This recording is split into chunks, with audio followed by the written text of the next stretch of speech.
morning. I'm Duane, the General Manager of the Garrison Diversion Conservancy District, whose home office is in Carrington, North Dakota. And I'm here today to update you on the Red River Valley Water Supply Project. As you've heard many times before, the Red River Valley Water Supply Project is a supplemental project that will bring water to the eastern and central part of the state of North Dakota during times of extreme drought.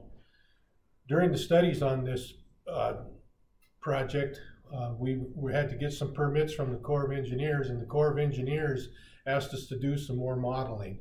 And so we did more modeling of the water shortages, and we found that the project is not only going to be important to the state during times of extreme drought, but had the project been in place, it actually would have been, with projected population growth that we're seeing, the project actually would have been used in the 50s, 60s, 70s, 80s, and 90s.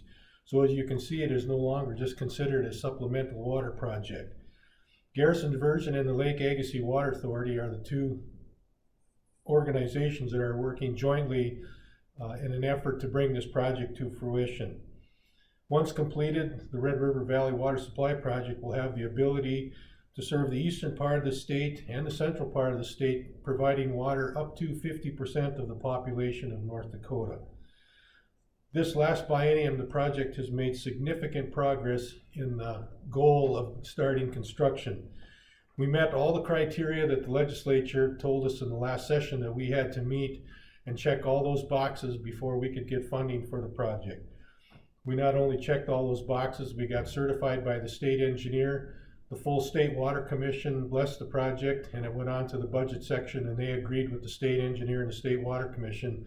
So we were able to get funding for this project and already have started the process of letting bids. Hopefully we will be in construction in January of this coming year.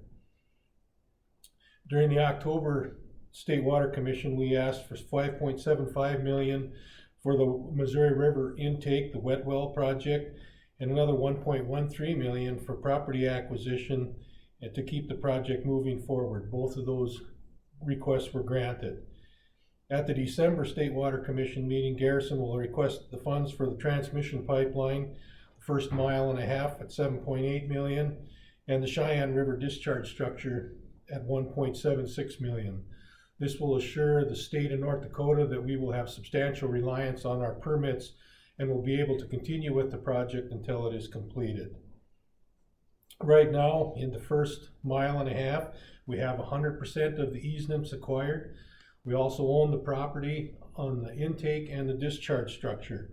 The next phase of the project will involve 28 miles of line south of, roughly south of Carrington towards Wells County, and we have 99% of those easements acquired. The rest of the pipeline, if you add them all together, we have 50% of the easements acquired. So we will be doing more working with landowners to secure easements for the full 165-mile length of the pipe. You may have heard that Missouri has filed a lawsuit. They did on what we call the Central North Dakota Project. The Central North Dakota Project would be a project in conjunction with the federal government to get water out of the McCluskey Canal.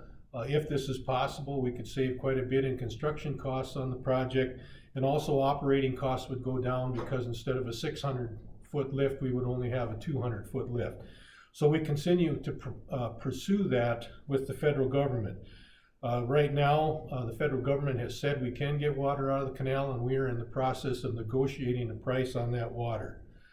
We've also applied to the federal government for the other 145 cubic feet per second of water that would need for the total 165, but that would be crossing the Continental Divide, and a full environmental impact statement had to be prepared for that to happen. We're in the absolute final stages of that. Hopefully by the time you're seeing this, it will have been placed into the Federal Register, and we're hoping for a ROD in the early part of January. In closing, we've been working towards this goal of construction on this project for many years, and it's very heartwarming to see that it is finally coming together and that we will be able to serve the state of North Dakota in times of water shortages. We do have a short video to go along with this update, and I'd like to thank you for your time and the opportunity to speak to you today.